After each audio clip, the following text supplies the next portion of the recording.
We divide 263 by 5 in a long division method. 5 times 5 is 25. On subtracting, we get 1. So now we put down this 3 and it is 13. 5 times 2 is 10.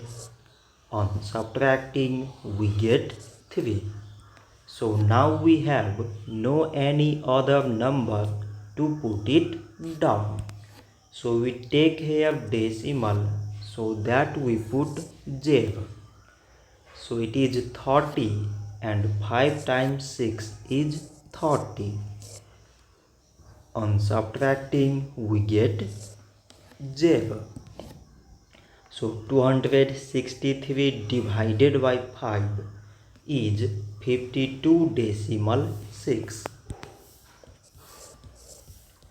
So this much for today and thanks for watching.